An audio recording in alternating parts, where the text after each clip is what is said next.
I'm Mike Costello, and I'm here with Dr. Iris Freelander, and today we'd like to talk to you about the Serenity Solution. In today's environment, we're all so stressed, and we try so hard to do all of the things that we need to do. We really need to cultivate within ourselves a time and an ability to be serene. And so we'd like to take these few minutes to talk about some ways in which people can really become more serene in their life. Well, there are many ways people can use, as you know, and the main one would, of course, just to be deep breathing and meditation. And it's all a matter of attitude. You say so often we live in our minds and not in the world, and we do. And when we're stressed, and we don't think there's an end to it, but there is. If we just stop and get a handle on ourselves, and we can do it. We can, and we need to understand that serenity is something really that comes from within us. It's not something that's necessarily produced by the environment around us. One of the things that we do all know is that in all of our life experiences, we're going to be faced with challenges and with difficulties and with the daily stress of life. And so I think one of the ways that certainly that we can begin to cultivate the Serenity Solution in our lives is to understand that when we talk about having a serene life, we're talking, as you said so well, about having a serene state of mind, a state of consciousness, and being able to draw upon a serene inner person or inner being, because we know that the outer influences of life are going to be difficult. And so I think the beginning point is to acknowledge and accept the fact that life is going to be stressful, and life is certainly going to bring us challenges, isn't it? Yes, it is. And I think it was Abraham Lincoln said most people are just as happy as they make up their mind to be, or was it Mark Twain? In any event, that's true. So it's our own mindset. If we decide we're going to be happy, that we're not going to let things throw us, it works 90%, and the other 10% will fall into place. But if we decide that, then we can make a promise to ourselves. And I know I have tried hard to be serene, and I make a promise at Christmas time every year for a certain character trait to better itself. So serenity was something I planned and promised at least three different times. And then some of my friends saw me after they hadn't seen me for 2 or 3 years, and they said, "You're different." And I said, "In what way?" And they said, "Well, another one said serene. And I don't mean I've reached the epitome of serenity, but I know that it helped me a great deal to plan it and then to be that. And that serenity requires cultivation, doesn't Yes. it? And we need to understand that the people around us who are serene in the midst of all of the challenges and circumstances, and of course, one of the things we think often is people who are serene have no problems, which is not the case at all. We all have problems and challenges, but some are better at cultivating this serenity solution to their lives. And cultivating that really does require us to spend some time, and the real time that we need to spend is within ourselves. Well, a lot of people say, don't sweat the little things, and you know, that's true. If we just let little things bother us, and sometimes we have to look into those things to see if we've offended someone or if there's something we need to change our way. But as a rule, we just need to just let it ride, let it go. Because if it's really important, that person will come to us and say whatever it is they want to say. But if we just make a point of looking at life from a vantage point, a higher vantage point than just the small things, then we won't be as stressed.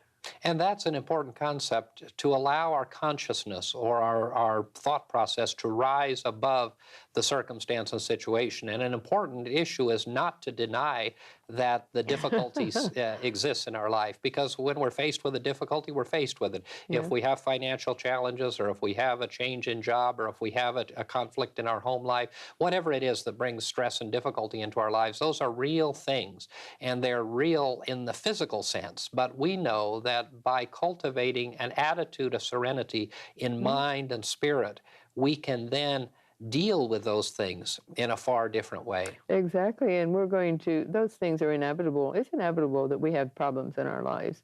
I mean, it wouldn't be much of a life if we didn't have a give and take as we go through life.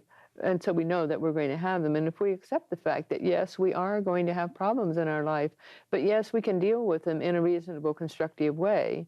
And again, if we plan in advance that this is how we're going to live our lives, and you and I both know people who go through life untroubled and they face a lot of problems, but yet they keep their equilibrium. Mhm. And it's because I believe they've come to that conclusion. And it's a conscious conclusion, isn't it? It is. It is a conscious conclusion, and it's one that requires some work. But like many wonderful and positive things, once we work ourselves up to that point, once we develop the ability to draw upon the Serenity Solution, Hmm. then we're able to apply it to in our daily lives, and we're able to draw upon it. And one of the beginning points is to look within and to decide how it is our individual minds operate. And if we're a person who is never serene, Hmm. then we certainly should be alerted to the fact that we need to cultivate the Serenity Solution. If we're a person who's periodically serene, then we need to be conscious of the fact that there are times of stress and difficulty when maybe we don't demonstrate or claim the serenity that we can have, and therefore we need to do some inner work. We need to work with our own consciousness and with our own thought process to be able to draw upon some methods and techniques. And a little later in the program, we'll talk about some specific techniques to bring about the Serenity Solution. But the beginning point always is self-examination, isn't it? Yeah, yes, it is. Introspective self-examination of how it is our minds are operating. Are we positive people? Are we negative people? Are we people who are constantly stressed and in turmoil? Or are we people who are able to call upon a serene and calm in the midst of the storms of life? Yes, and as we evaluate ourselves and evaluate how we allow stress to affect us and how we allow others to impact on our energies, then as we evaluate, then we know what we need to change.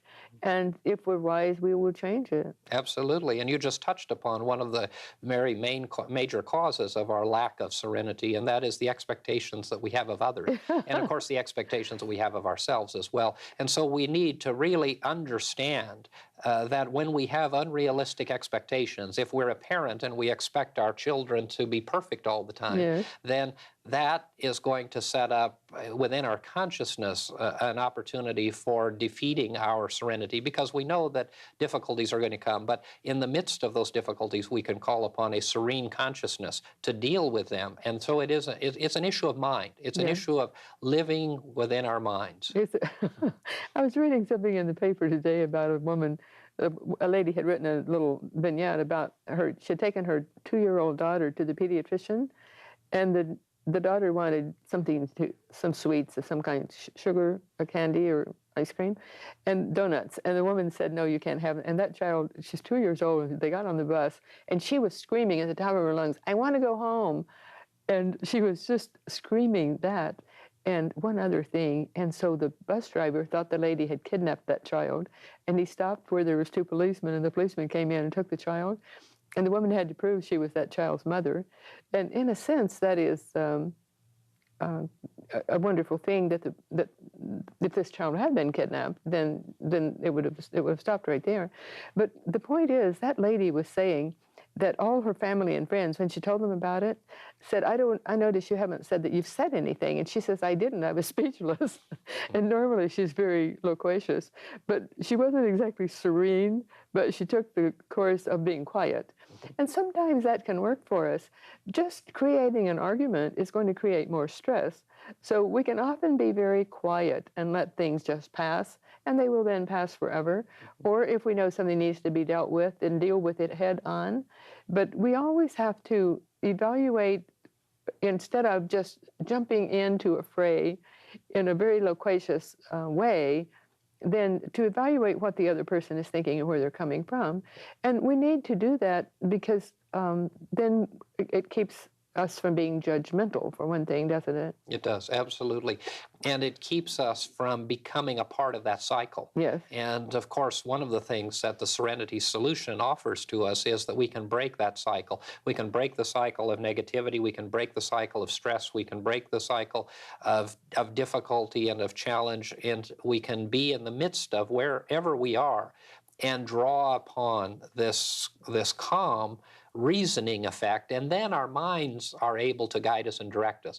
And I think you hit on a very wonderful idea and concept when you spoke about the fact that when we're in the midst of conflict, we need to be serene. And if Yeah. we are serene, if we can build upon a consciousness of serenity within our minds, then we can become a positive force for ourselves and for those around us. I spend a lot of time in board meetings, as you know, and one of the things that happens so often in board meetings is that people have opinions and expectations, and a lot of arguments take place. And I find very often that it is the one who is calm and serene, who brings reason and common sense back to the table, who doesn't get involved in the emotion of the moment. But the emotion of the moment is there. The facts are there. The problem is there. The reality is there around that table. And all of the opinions are being expressed. But often it is the negative opinions and the negative emotion and the negative stress that people become one with.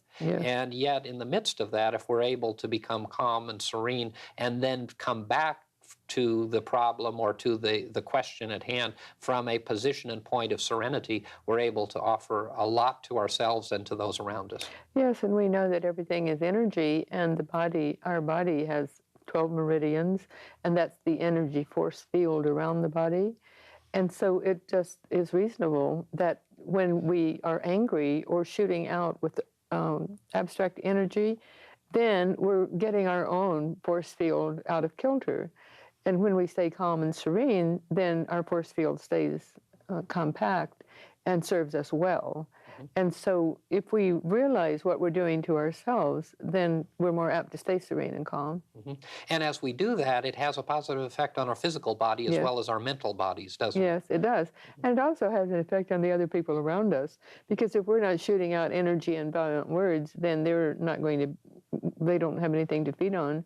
So then they're going to be more reasonable. Right. And And this concept that we teach and talk about so much, which has to do with vibration and the power of mind, is really something that I think many of our viewers may not know as much about or may be questioning. And that really has to do with the fact that we do, in our thoughts and in our actions, create a vibration, don't we? Yes. We create an electrical impulse. And that is actually, we call it a vibration, and it is actually felt. And one of the examples of that everyone can relate to is that any one of us has come into a room or into a house or into someone's presence and either felt wonderfully at ease or felt very oppressed or disturbed. And it's a part of that receptivity and the connectiveness that we have of vibration. And we're constantly living in a world of vibration. Dr. Garlish, who founded our organization, used to talk so often about the fact that everything is vibration, that all of life is vibration, and that thought creates vibration that sends out and receives back. And in many cases, we become one with the vibrations around us, don't we? yes, indeed, and clairvoyantly seen, and there are many people who are clairvoyant, that is a circle. What you just described is a circle of light, and the first person who speaks, it goes out as light, and then when it's acknowledged, it comes back as light, and you can see that cycle or circle in action. And it's a wonderful thing if we're able to know those things. But even if we don't know those things, we can sense that we can sense exactly what's happening. We do. We have a sense and we have a feeling. And most of us talk about it as a feeling, and we don't know why. We don't know what it is. But it is that connectiveness. And of course, what happens with very serene people is in the midst of every circumstance, they become really a focal point for people who draw upon their serenity and their strength. Yes, and we all know people who are serene, and we gravitate to those people. And I know a woman who was a secretary, and certain people would say, I just go say hello to that lady when I'm feeling down or feeling depressed. And we do radiate a certain energy. We all do. And if it's an energy of serenity, then we're twice blessed because others around us are blessed. We're sending that out. Yes. And we're contributing to the environment, and we're actually negating the stress or the difficulty or the negative influence. Yes. Yes, and isn't it a wonderful thing to know that we can just transmute someone else's anguish or negative energy into positive energy just by our own being? So there's a double reason there, because it goes out into the world, and a lot of people say, well, yes, we're all one, and we're all connected with Creator God, and we're all interconnected, and indeed we are, because we can see that in the way certain people's energies react on others, on the energies of others. And as we're serene people, we interact and create an environment that's positive and affirmative. We'd like to pause at this point in the program and offer you the opportunity to receive some literature that will allow you to continue this study at home. We would like to give you the opportunity to explore and discover in your own home the new thought teachings that this program is sharing with you by sending you a free copy of one of these booklets. Simply address your request to Confident Living at P.O. Box 7726, Long Beach, California, 90807. Whatever your dream, whatever your vision, you can reach it through Confident Living.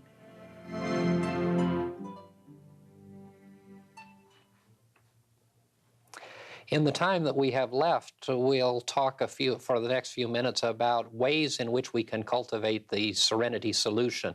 And we spoke of prayer and meditation, and I think we'll leave that till last. We'll work into that. Some real practical things that I think of that people can use, that I think most people can relate to, is the opportunity to take little mini vacations from, mental mini vacations from the circumstances of life. And one of the ways that I think many of us do that is through music. And isn't music a wonderful way? Of course, music is in and of itself vibration. Yeah. And we all attune ourselves so beautifully to melody and to music, and some of us attune to melodies that others don't attach to. So it isn't a matter of the kind of music so much, but music is a wonderful vehicle for cultivating serenity, isn't it? And we find that, interestingly, in young people, when they find themselves in a stressful situation or with difficulty, don't they often go into their music as a way of coming out of that stressful environment and coming into an environment that is more peaceful and serene, even though the music may not sound so. But for most of us, or for many of us, music does offer that vehicle, doesn't it? Yes, it does. And you know, discordant music is really hard on people who are not discordant within themselves. And that's an interesting thought. Do you believe that when someone plays this raucous, discordant music, it helps calm them? And it might do that if they're already discordant within their own selves? Oh, absolutely. I think that the kind of music isn't important. It's the power that music, that the vibration has on the individual. And I think we're all drawn to the vibration that we need to neutralize the negative experiences of life. And sometimes we think that that music is negative in and of itself, because to us it is, to us personally.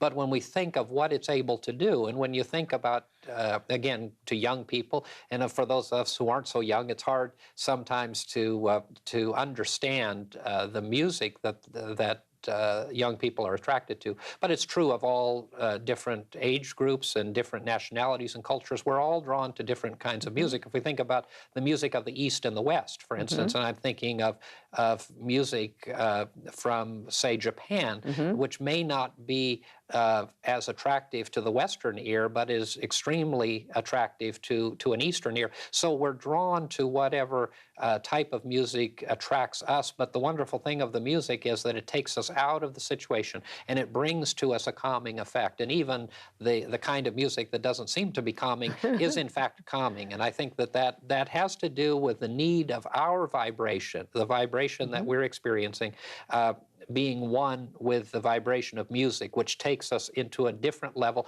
Music alters our consciousness, and it takes us to a different level. It takes us out of the situation. So I think music is a great source of building serenity. Yes, we know that it is. And what I hear you saying is that we resonate to specific music, each person does, and it wouldn't matter what music that individual resonates to, as long as they have the music that fits with their psyche and their feelings and their energy, then it's beneficial. It is. And when we think, again, of young people, so often those of us who have trouble with our train of thought will say to a young person, how can you work with that music? Where in fact, that young person is effectively learning, or they're able to do their homework while they're listening to this music.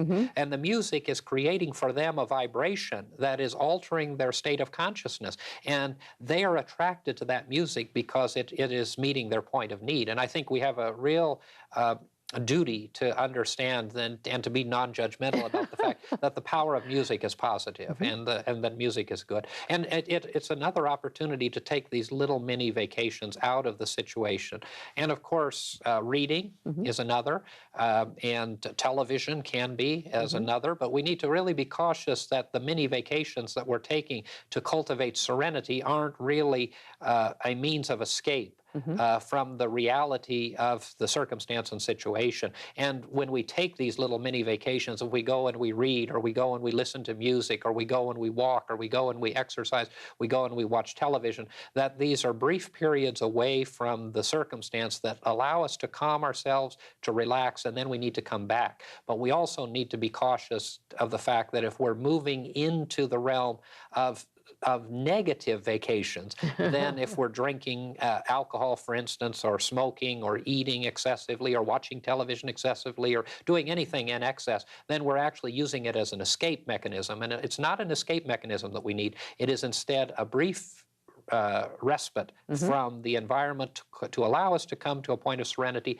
and then to come back into life and come back into the problem and the situation, and to be centered and serene, much like we would in prayer and meditation. And so this is a good time, I think, to talk about that. And one of the things we talk about so often in meditation is deep breathing and the importance of simply breathing. And when we were young, our mothers used to tell us, or fathers would say, when we're upset, count to 10. That's a good way, isn't it? That's the beginning of an altered state of consciousness. It is in a way of meditation. Yes, it is. And I like your cautionary note a moment ago, which would apply to meditation. It would apply to everything that you described and everything in life, that if we overdo it, it's not a good idea. And I know people who used to meditate for an hour at a time. And Western bodies, I think, were not made for such long meditations. And so then they were overdoing it. So again, I like your cautionary note to not overdo whatever our mini vacation might be. Right. Don't escape, and be sure you come back. And a mini vacation is a mini vacation. So if we go off and we do what we want to do, to relax, then and to become serene, then we need to come back. And the important thing is to come back. Come back to the situation, and to come back to it in a serene and centered way. And don't you think that just being non-judgmental goes a long way toward being serene? Because when we're judgmental, it has a negative effect on our energy level. Absolutely. And also the issue that we talk about so often, and that is living in the present moment. And being in the now is tremendously important for our serenity. We can't move into the future, and we can't regress into the past a lot. Now, we all do that, and our minds operate in that way, but we need to be cautious that we're not regressing into the past, and we're not leaping forward into the future to avoid the present situation. And what we need is to be able to cultivate a serenity of consciousness and mind in the midst of the present moment. And the present moment is wherever we are. If the present moment, it means we have limited financial resources, that's where we are. If the present moment says that we have an illness or a disease, that's what we have. If our relationships are troubled, that's where we are. But that doesn't mean that we have to stay there, and it doesn't mean that that situation has to control the way that we feel.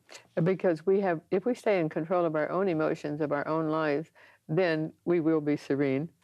We will. And of course, one of the things we know in the Christian tradition is the lesson of Christ Jesus, who said that he gave us peace, not as the world giveth, but he gave us the technique and the methodology of being peaceful and serene within. And then if we can cultivate that, and if we can have this Serenity Solution, no matter what's happening outside, no matter what happens in your life and in my life, and many things will happen, we'll be able to deal with it in a serene and positive and affirmative way. Yes, and of course he knew what would happen at the time of Easter, and yet he stayed serene because he was sure that this was what he was supposed to endure. And in our lives, everything that we experience is what we need. Now, that's hard for us to accept, and many of us don't like that, but everything that comes to your life and to my life is what we need to have. We need the lesson. Yes. Well, that was brought home to me last week. Caroline Mace did a survey of certain people who attended her workshop, and we were supposed to review our lives and go through a lot of information from our own lives. And one thing I came up with is what you just said. And it was so obvious that I created my own destiny. And certainly unpleasant things happen, negative things happen, unwanted things happen, but I grew more from those things than the things that were just serene and calm and peaceful all all along the way, because we have to earn that serenity. Isn't that true? It is absolutely true. And when we look back on the difficult times of our life and the hurtful times of our life, when we look back after a week or a month or a year or 5 years or 10 years, the farther away from it we get, the more serene we become about it. And that's because that's the way we're supposed to be at the time that that happened. Now, that's not to say at all that we can live a Pollyanna kind of life, and if we have some tragedy happen, that we ought to just be joyful and happy about it.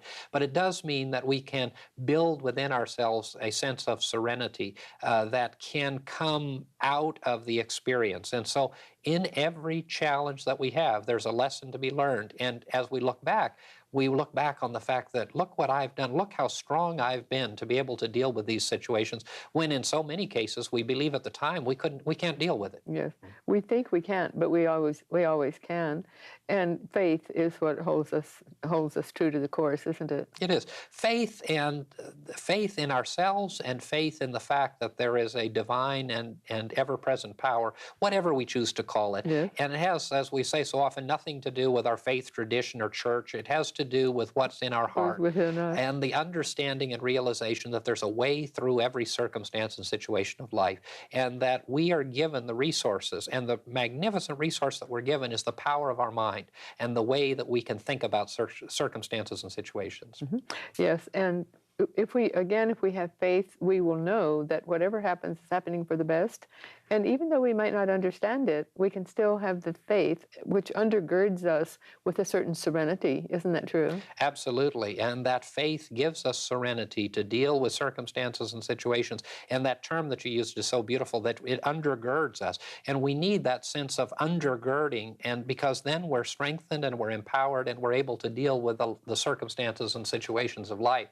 And Dr. Freelander and I have been sharing with you concepts and ideas for confident living and ways in which you can cultivate and build the Serenity Solution within your life.